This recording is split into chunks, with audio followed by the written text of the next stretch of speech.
우리는 헬렌 켈러 여사를 잘 알고 있습니다. 19세기, 20세기를 살았던 헬렌 켈러 여사는 소위 삼중고를 앓으신 분이죠. 그에게는 청각 장애, 그리고 언어 장애, 그리고 시각 장애, 어렸을 적에 태어난 지 1년 6개월 만에 큰 열병을 앓은 탓에 후천성 장애가 생긴 겁니다. 그는 그의 책 3일만 눈을 떴으면이라는 책을 통해서 하나님의 특별한 총이 자기한테 임해서 자기가 회복될 수 있는 한 장애가 있다면 그것은 시각장애다. 눈을 좀 뜨고 싶다. 이 헬렌 켈러가 경험한 자로서 많은 고난들이 있지만 그 고난 중에서 이 시각장애가 가장 힘들었다. 그 얘기죠. 어쩌면 오늘 본문의 이야기는 가장 경험해 본 자가 가장 힘들었던 그 고난, 그 시각장애로부터 구원받고 눈을 뜨게 됐다는 그런 말씀입니다. 지난 시간에 우리가 나눴던 말씀은 야히로의 딸이 죽었다가 살고 그 사건이 일어나는 중간에 옴니버스 구성으로 한 사건이 또 있었으니 혈루병자가 이 혈루 근원이 마르고 해결되고 구원받는 그런 이야기 나누었죠. 야히로에게와 그리고 혈루병자 환우에게 일어난 공통점이 있었어요. 그게 바로 간절함이다. 우리는 믿음이면 모든 믿음이 다 구원인 줄 알아요. 아니에요. 믿음에 한 프리즘, 이 색깔이 있어야 돼요. 간절한 믿음입니다. 그런 사람들이 하나님 성경에서 하나님 만난 이야기들이 즐비하게 나와요. 사랑인 것 같지만 모든 사람이 사랑 안 하는 사람이 누가 있어요. 서로 간에 간절한 끈끈이가 있는 그런 사랑 있는 사람들이 가정에서 역사를 이루고 또 행복이라는 걸 누리게 되더라는 거예요. 누가 소망을 이루어요. 누가 믿음, 소망, 사랑 가운데 그 소망을 누가 쟁취할 수 있나요? 소망을 꿈꾸기는 하지만 아무나 소망을 갖지 않아요. 그 소망을 쟁취하고자 하는 간절한 소망자, 그 사람들만 이 간절함의 주인공이 되더라는 거예요. 오늘 말씀은 이제 야이로의 집에서 예수님께서 이제 마태의 집이나 아마 가버나움 선교의 본거지로나 이렇게 돌아가는 과정 속에 길거리에서 일어난 일입니다. 두 시각장애인이 예수님을 따라가면서 다윗의 자손이여 우리를 불쌍히 여기소서 막 끈질기게 쫓아가는, 그래서 다음 집에 도착했을 때 그 집에 가서 예수님에게 마지막까지 소리치면서 예수님의 무묵부답을 대답하게 하시고 예수님께서 비로소 내가 이 일 할 줄을 네가 믿느냐? 이렇게 물었을 때 예 그러하오이다 정답을 씀으로써 이 시각장애인은 눈을 뜨는 기적을 경험했다. 너무너무 좋으니까요. 뭐 자명하게 복음 전하지 않겠어요? 예수가 나를 낫게 했고 치유했다. 근데 예수님은 아직 그 사역의 후반기가 아니기 때문에 사역할 여지가 남아 있어요. 그래서 방해받지 않기 위해서 금기하라, 전하지 말라 그랬는데 그 안 보이던 세계가 보이게 되니 얼마나 진한 경험이에요. 속에 그 엄청난 경험을 가지고 안전할 수 있어요? 막 그냥 퍼뜨려 버린 거예요. 그래서 온 세상에 소문이 퍼졌다, 그런 얘기입니다. 우리는 이 마태복음 8장에서 9장까지 계속해서 연재되는 말씀의 제목이 있었어요. 그게 바로 예수님의 왕권, 왕의 권세. 8장부터 시작된 그 권세가 지금 9장까지 이루어졌죠. 아마 예수님께 물어봐도요.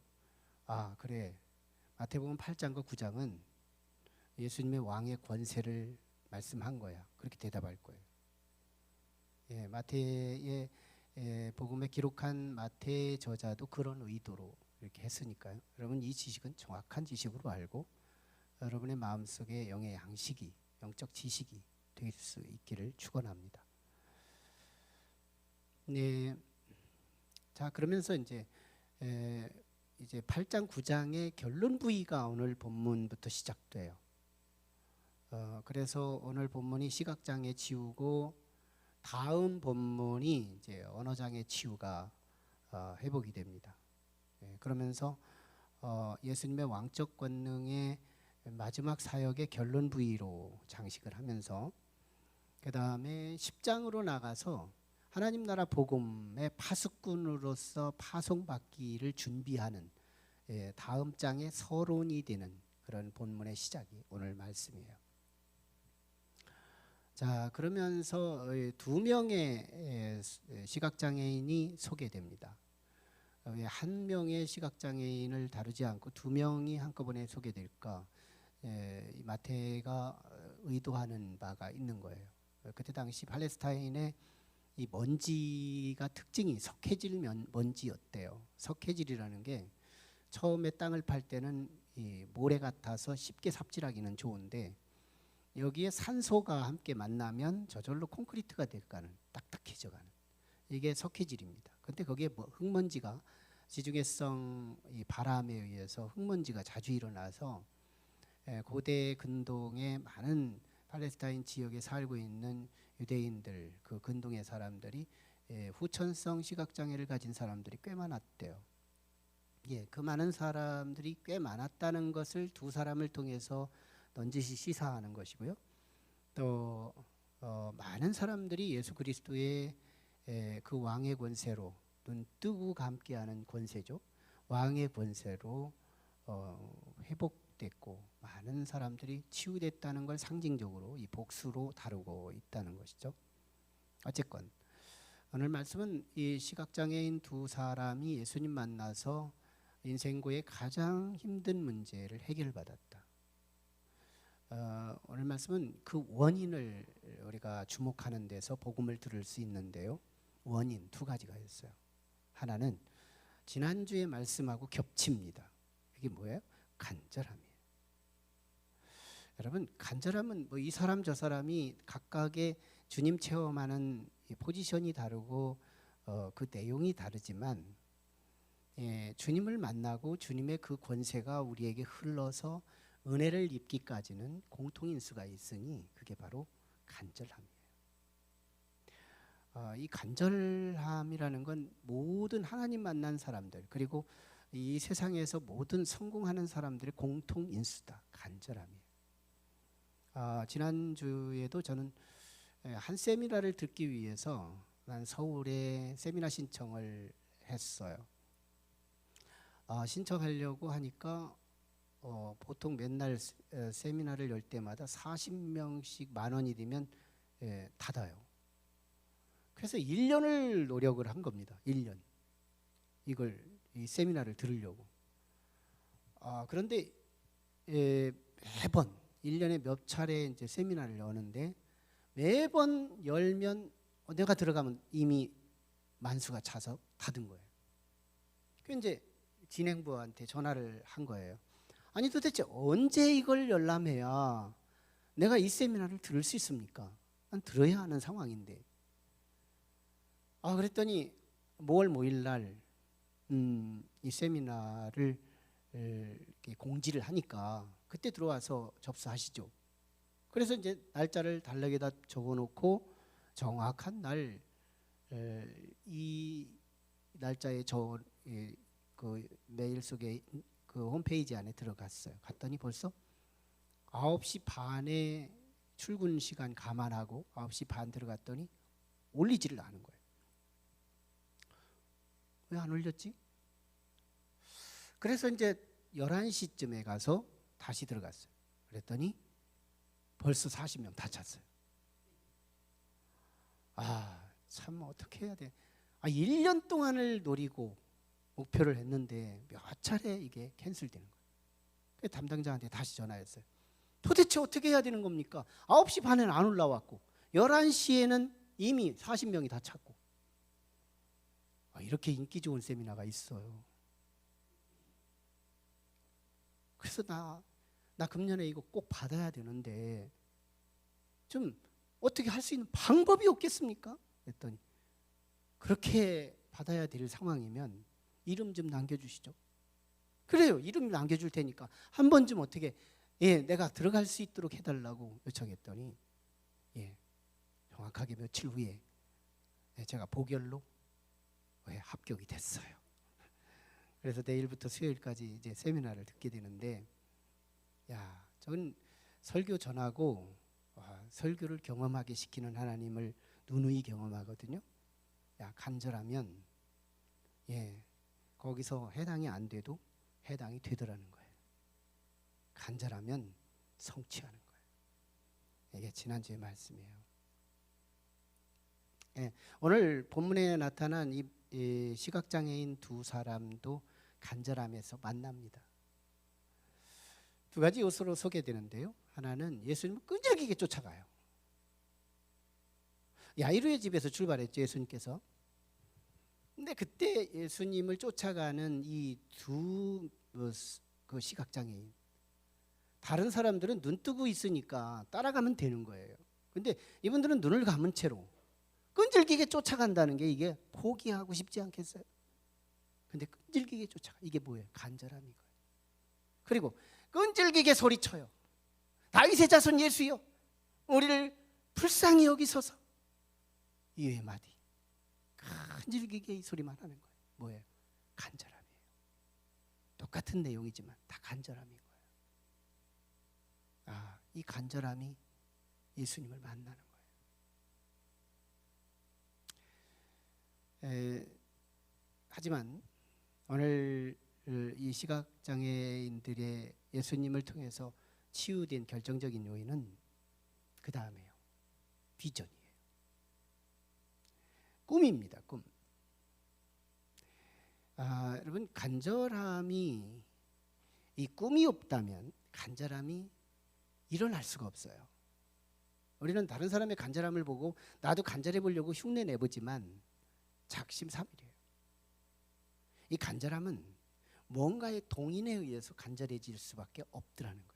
이게 없으면, 이 간절하면 금방 식어버리거나 없어지거나 취소된다는 거예요. 간절함을 간절함되게 할 수 있는 진짜 중요한 요인 하나가 있으니 그게 비전이다. 어떤 분이 하나님 앞에 막 기도했어요. 하나님, 로또 좀 되게 해달라고.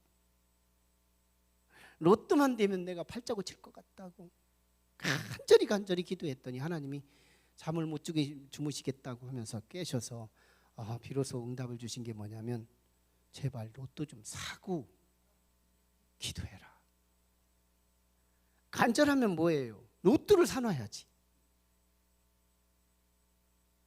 지금 이 시각장애인들의 이 비전을 우리가 주목해 볼 필요가 있는 거예요. 비전. 여러분, 우리는 이 땅에 살면서 많은 성공자들을 봐요. 성공자들. 소위 사회적 성공, 경제적 성공, 정치적 성공, 나름대로 목회적 성공, 성공한 사람들을 주목하면서 볼 때가 있어요. 근데 그 사람들을, 그 성공 요인을 우리가 분석할 때 자칫 오진할 때가 많습니다. 오진. 첫째, 오진 첫 번째. 저 사람의 성공은 운이 좋아서 그래. 이거 정확히 오진입니다. 진단이 바라야 치유가 되는 건데 이 오진이에요. 저 사람은 운이 좋아서 그래. 두 번째 오진. 저 사람은 머리가 좋아서 그래. 또는 재능이 좋아서 그래. 탤런트가 탁월해서 그래. 이러면서 진단하는, 이거 오진입니다. 진단이 바라야 그 성공에 나도 갈 수 있고 누군가 앞에서 나만의 독보적인 성공을 이룰 수 있는 건데, 진단이 그러니까 성공자들의 눈으로 보기는 하는데 내가 참여를 못하고 경험을 못하는 거예요. 반드시 보세요. 무조건 사업하는 사람이 성공하는 게 아니에요. 무조건 정치하는 사람이 성공하는 게 아니에요. 무조건 목회하는 사람이 성공하는 게 아니에요. 운에 맡기고 하는 사람 성공 못해요. 머리 좋고 머리 믿고 사는 사람 성공 못합니다. 어떤 것으로도. 어떤 것으로도 오진한 그 원인을 붙잡고는 성공할 수가 없다는 거예요. 성공할 수 있는 진짜 원인, 이게 두 가지가 필요한 거예요. 진짜 원인. 우리는 이솝 우화의 아주 유명한 이야기가 너무 유명해서 초등학교 아마 도덕 교과서에 나오는 이야기가 될 텐데요. 소위 토끼와 거북이 이야기. 토끼와 거북이가 어느 날 같이 이야기하다가 토끼가 거북이를 골려대요. 넌 느림북 거북이라고. 느림북이라고. 그러지 않아도 느린데 느린 사람 보고 느리라고 하면 이거 상처예요. 괘씸 맞은 거예요. 그래서 거북이가 도전합니다. 토끼야, 그럼 한번 경주해볼까? 그러자. 식은 죽 먹기죠. 내가 이길 게 너무 자신만만하고 자명하죠. 토끼가 그러자고 했어요. 그래서 저 높은 고지에 목적지를 두고 동시에 출발을 해서 달려갑니다. 달려가는데 토끼가 당연히 앞장서죠. 한참을 뛰어가다 보니까 거북이가 아직 출발 지점을 못 벗어난 거예요. 저 정도라면 내가 여기서 한심 충분히 자도 내가 이긴다. 자신은 이 빠르다는 장점 하나 때문에 이제 거기서 안주에 잠을 잡니다. 잠 푹 들었어요. 그리고 이제 이 거북이는 나는 참 느림북이라는 이 단점, 이것 때문에 하지만 나는 저 목적지를 향해서 반드시 이겨야 해 하고 열심히 비짓땀을 흘리며 토끼를 지나쳐요. 한참 더 올라갔습니다. 거의 고지에 도착하기 직전 토끼가 깨는 거예요. 다 도착했네. 아무리 번개처럼 빠른다 한들 이미 도착한 거북이를 따라잡을 수는 없었어요. 이 경주에는 거북이가 이겼다는 거, 우리가 다 익히 잘 아는 말씀이죠. 여기서요, 토끼처럼 빠른 재능보다 거북이처럼 느린 단점이, 그러나 이 단점이 뭘 만들어요? 비짓땀을 흘린 간절함, 열정이 재능을 이긴다는 결론이 나오는 거예요. 열정이 재능을 이기는 거예요. 그런데 이거는 동화에 나오는 이야기니까 그렇다죠? 아니에요. 지금도 거북이들이 이기고 있습니다. 이건 참빈다만의 하나의 이야기 속에 우리 진리를 숨겨놓은 이야기예요. 지금도 토끼들이 패합니다. 전 많은 사례에서 이걸 검증해봐요. 지금도 거북이들이 이겨요. 이 열정, 이 간절함, 이것을 향해 계속 질주하며 나가는 사람들이 거의 이겨요. 자, 여기서 이 거북이가 이기게 된 이 열정, 이 간절함이 이겼다라고 하는 부분이지만요, 이 거북이가 이긴 또 하나의 진짜 이유가 있어요. 그게 뭐예요? 비전입니다. 거북이는 저 높은 고지, 목표지예요. 목표지, 비전이에요. 내가 저기를 먼저 가겠다라고 하는 일념이 아주 선명하고 분명해요. 하지만 토끼는요, 자기 장점 때문에, 빨리 달릴 수 있다는 장점 하나 때문에 이 토끼는요, 저 고지가 별로 중요하지가 않아요. 흐릿합니다. 목적의식이 흐릿해요. 나중에라도 빨리 가면 되지 하고 이 목적지에 대한 희미한 생각을 가져요. 그러나 거북이는 아니에요. 저 목적지는 내가 먼저 탈환하겠다. 목적의식, 이게 비전이에요. 이 비전이 열정을 일으키는 거예요. 이 비전이 간절함을 일으키는 거예요. 이 비전이. 그래서 우리도 참 우리의 삶 속에서 정말 어떤 목표를 한 부분이 성공하기를 원하고, 그게 사업이라면, 그게 어떤 영역이라면, 그게 목회라면, 어떤 부분이라도 그 부분에 성공을 원한다면 운명에 두지 않고 자기 머리와 재능에 두지 않고 뭐예요? 열정 그리고 꿈, 이 두 코드만 분명히 붙잡으면 오늘날 식당을 해도 100분지 1 확률 시대, 사업을 해도 100분지 1 성공의 확률 시대, 목회를 해도 100분지 1 성공의 확률 시대를 주창하고 있는 이 시대에도요, 이 두 가지 이 비밀 코드를 붙들고 있다면 어떤 걸 해도 저는 성공의 한 중심부에 우리가 설 수 있음을 믿습니다. 이거 잡을 필요가 있어요. 더더욱 우리는 신앙 부분에서 이 부분이 살아야 하는 건데요. 비전입니다. 이 시각장애인 두 사람이요, 이 비전 의식에 아주 또렷하고 분명한 모습을 볼 수 있어요. 비전 의식이 너무너무 분명해요. 예수님을 향하여 다윗의 자손 예수여 우리를 불쌍히 여기소서. 이때요 예수님이 깜짝 놀랍니다. 정작 예수님, 아니 눈뜬 바리새인 서기관들, 율법사들조차도 예수가 다윗의 후손이라는 것 꿈에도 모르고 있는 상황에, 심지어는 눈을 감고 있는 이 시각장애인들이 어떻게 내가 다윗의 후손인 줄 알았단 말인가? 초점이 분명해요. 너무너무 정확한 거예요. 구약 성경의 많은 예언서들은 다윗의 후손으로 메시아가 온다고 이미 예언된 바가 있었거든요. 말씀을 보면 이사야 11장 10절 말씀에도 보면 이게 다윗의 뿌리에서 메시아가 온다는 예언을 하고 있는 거예요. 미가서 5장 2절에도 베들레헴의 다윗의 후손을 통해서 왕이 온다는 말씀을 하는 거예요. 그게 영원한 왕이라는 말씀까지 해서.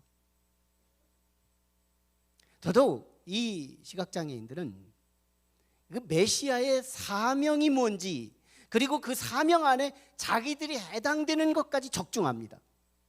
이 목적의식 그리고 비전의식이 너무 선명한 거예요. 메시아가 뭔 일을 하러 온다는 것까지 알아요. 이사야 35장 5절로 6절 말씀에 보면 우리 같이 한번 읽어볼까요? 이사야 35장 5절로 6절 말씀 시작. 그때에 맹인의 눈이 밝을 것이며 못 듣는 사람의 귀가 열릴 것이며 그때에 저는 자는 사슴같이 뛸 것이며 말 못하는 자의 혀는 노래하리니 이는 광야에서 물이 솟겠고 사막에서 시내가 흐를 것임이라. 메시아의 사명이에요. 그런데 시각장애인들은 그 사명 안에 자기가 대상자라는 것까지도 알고 있는 거예요. 얼마나 쪽집게 같아요. 얼마나 선명해요. 얼마나 분명해요. 그래서 이 시각장애인은 뭘 가지고 있느냐면 이 눈은 저 의사가 눈을 뜨게 할 수 있는 게 아니고 저 약초, 저 방법에서 나를 눈을 뜨게 하는 게 아니라 오직 다윗의 후손으로 오시는 메시아, 눈뜨게 하고 귀멍어리가 열게 하고 말벙어리가 말을 하게 하고 앉은뱅이가 일어서게 하고 이런 전능하신 메시아가 자기를 위해서 오셨다는 이 사실을 분명히 믿으며 동쪽 안 봅니다. 서쪽 안 봐요. 오직 그리스도께 시선을 주목하고 흔들리지 않고 있다는 거예요. 이 부분이 대단한 거예요. 이 부분이 너무너무 위대한 사건인 거예요. 예수님 한 분, 그분에게서만 내가 눈뜰 수 있다. 오늘 또 우리가 영적인 눈을 열 수 있는 그런 하나님의 은총이 임하기를 축원합니다. 영적인 눈이 필요해요. 눈을 감았다고 하는 이름은 있으나 실상은 영안이 열렸고, 실제는 눈을 뜨고 있는 바리새인들 같이 율법사들은 눈을 떴다고 하는 이름은 있으나 실제는 눈 감은 자로 살아가고 있었어요. 문제는요, 예수님이에요. 예수님이 반응을 안 하는 거예요. 예수님이 도대체 뭐예요? 저분은 청각장애인인가? 못 듣는 건가? 왜 그렇게 냉정해요? 다윗의 자손이여 우리를 불쌍히 여겨달라고 그렇게 애원했고 간절히 청원했으면 쳐다보기라도 하고 뭔가 좀 관심을 표명이라도 했을 텐데, 예수님은 도대체 상대의 인권을 이렇게 무시할 수 있어요? 이렇게 냉철할 수 있어요? 그런데 예수님이요, 나중에 고쳐주시잖아요. 그럼 고쳐주신 결과와 이렇게 냉정하신 예수님 사이에 뭐를 우리가 생각할 수 있을까요? 예수님의 시험입니다. 시험이에요. 예수님은요, 당신을 만나러 온 사람과 당신 사이에 시험이라는 것을 허락하신다는 거예요. 시험하시는 거예요. 성경에 나타난 시험은 두 가지인데요. 하나는 사탄의 시험. 이걸 템프테이션이라는 단어를 써서 유혹이라고 새롭게 번역합니다. 유혹. 여러분, 유혹의 목적이 뭐냐요? 우리를 망가지게 하기 위함이에요. 유혹의 목적은 마귀가 우리 지옥 가게 하기 원하고, 마귀가 우리 믿음 내버리기 원하고, 그래서 우리를 유혹하는 거죠. 그게 에덴 동산에서 아담을 유혹해서 무너뜨렸고, 그게 예수님의 제자였던 가룟 유다를 돈으로 유혹해서 그를 무너뜨렸던 거잖아요. 오늘날 이 코로나는 감염의 문제가 아니에요. 많은 교회를 흔드는 어둠의 권세의 유혹입니다. 단순히 감염, 정신 바짝 차리고 보면 단순히 감염 문제가 아니에요. 많은 사람들의 신앙을 흔들어서, 이 코로나만 아니었어도요, 오늘 이 자리에 앉을 사람이 200명 이상은 더 올 수 있어요. 코로나가 수백 명을 믿음의 자리를 벗어나게 합니다. 꽝 치는 순간 우리는 지진이 일어나고 믿음이 갈라지고 믿음의 산산조각이 나며 어느 한순간 불신자가 돼버리고 마는 거예요. 참 우리 목회자들을 만나면서 많은 교회들이 올 분들이 안 오는 거예요. 이 아픔들 어떻게 할 것인가. 시험의 두 번째 시험이 하나님의 시험입니다. 이걸 더 테스트라고 해요. 하나님의 시험. 이 하나님의 시험은 합격을 위한, 응답을 위한, 더 좋은 자리로 이동시키기 위한 시험입니다. 이게 바로 창세기 22장에 나타난 아브라함을 향한 하나님의 시험이에요. 어느 날 아브라함에게 백세에 주신 아들 이삭을 모리아 산에다가 번제로 드리려는 거예요. 번제는 죽이는 것뿐만 아니라 12도망을 내야 되는 이 잔인한 제사법이에요. 그렇게 해서 드리래요. 이때 아브라함의 그 믿음은 변질될 수 있고 흔들릴 수 있는 조건 세 가지가 있는데, 시간에 흔들릴 기회 3일 걸립니다.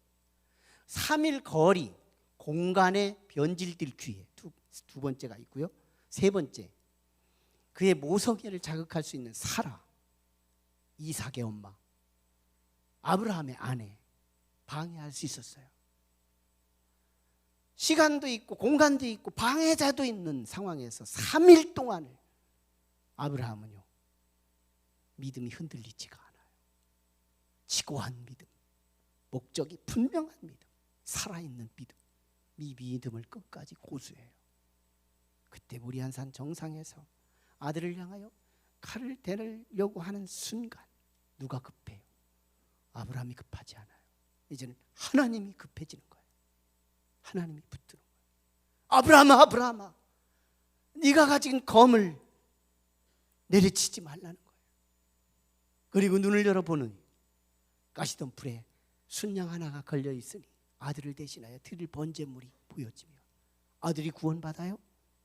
아들이 죽을 자리에서 사는 생명의 은총을 입어요?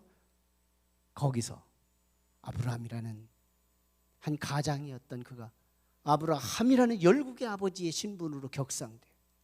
그리고 믿음의 조상이라고 하는 영예를 얻게 됩니다. 소위 그 시대 아브라함은 성공한 사람이었다는 거예요. 뭐 때문일까요? 이 아브라함은 흔들리지 않은 믿음이었대요. 흔들리지 않았다. 대단한 믿음이죠. 예수님께 다가갔습니다. 두 장애자가 예수님께 다가갔을 때 다음 집에 도착할 때까지 쫓아간 거예요. 그리고 다윗의 자손 예수여, 우리를 불쌍히 여기소서. 예수님께서 마지막 문제를 제기합니다. 내가 이 일을 할 줄을 너희가 아느냐? 마지막 질문, 시험, 예수님의 테스트예요.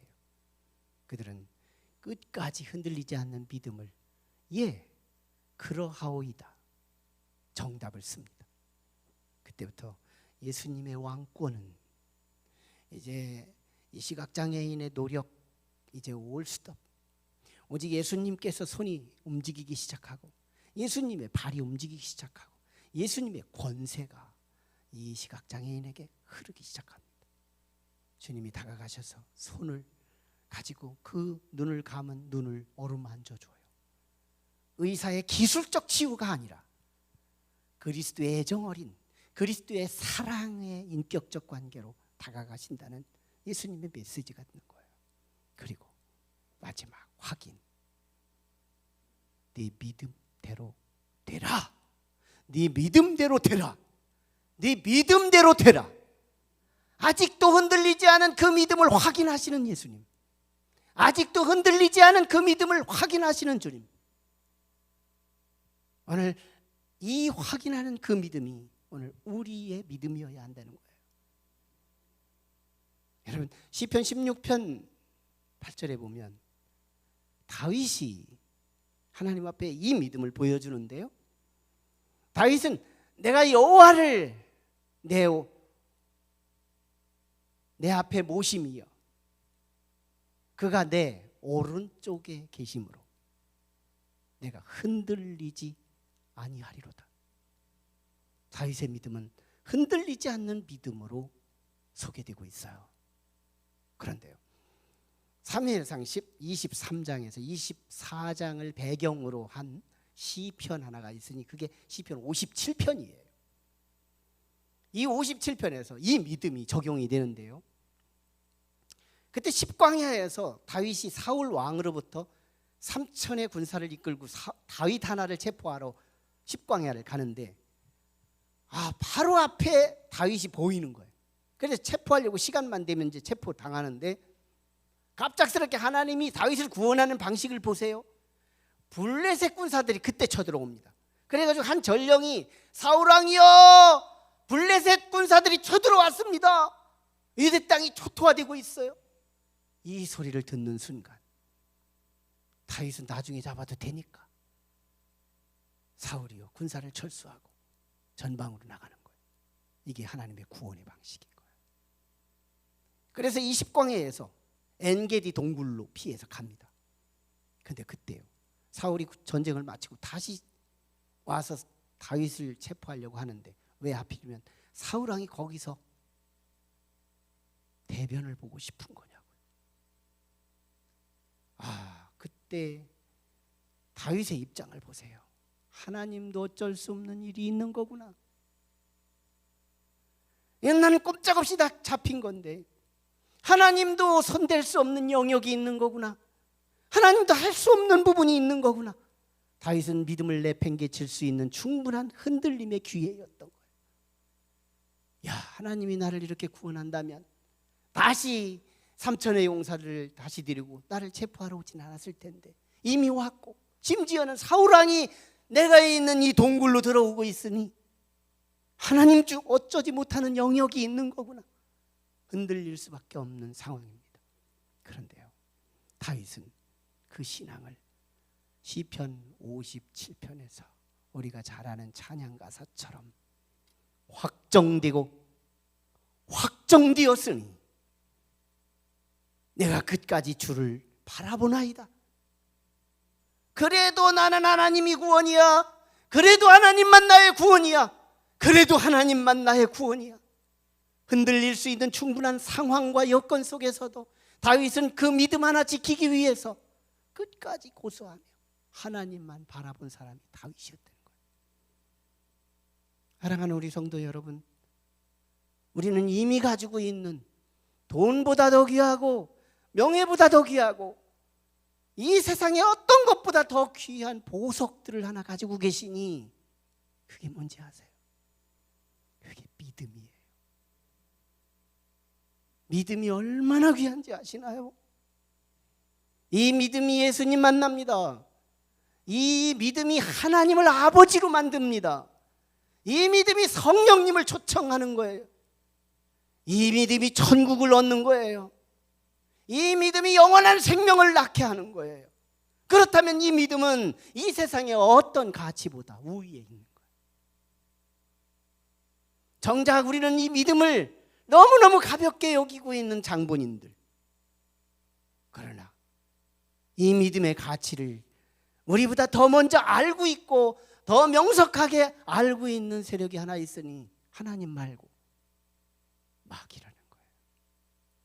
마귀는 이 믿음의 가치를 우리보다 훨씬 더 잘 알고 있어요. 그래서 마귀들은 우리에게서 예수님을 뺏으려고 하지 않아요. 우리에게서 하나님 아버지를 뺏으려고 하지 않아요. 마귀들은 우리에게서 천국을 뺏어가려고 하지 않아요. 마귀들은 우리에게서 어떤 교리적인 걸 뺏어가려고 하지 않아요. 마귀들은 오직 우리에게서 믿음 하나만 뺏어가려고 믿음을 가진 사람들 주변에서 서성이고 있다는 거예요. 믿음 하나만 뺏으면 예수를 잃어버리기 때문에, 믿음 하나만 빼앗기면 하나님 아버지를 상실하기 때문에, 믿음 하나만 빼앗으면 천국도 잃어버릴 것이기 때문에, 믿음 하나만 빼앗기면 인생 전체가 망가질 것이기 때문에 마귀는 아는 거예요. 믿음 하나만 흔들어지게, 믿음 하나만 지진이 일어나게, 믿음 하나만 망가지게 우리를 흔들어 대기 시작하는 거예요. 그러나 우리는 어떤 상황 속에서도 우리의 믿음이 확정되고 확정되어 싸우니 여전히 나는 주를 바라보나이다. 한 시대에 성공을 풍미했던 이 다윗의 고유한 그 믿음이 오늘 어떤 어려운 내후 외환에도 우리의 믿음을 끝까지 흔들리지 않고 지켜갈 수 있는 복 있는 성도들이 될 수 있기를 축원합니다. 그래야 주님 만나 육신의 눈만 뜨고 있지 않고 영적인 눈을 열어 이 땅에서 천국을 보이며 영원한 천국을 향하여 가게 될 줄 믿습니다. 기도하시죠. 우리 같이 기도하실 때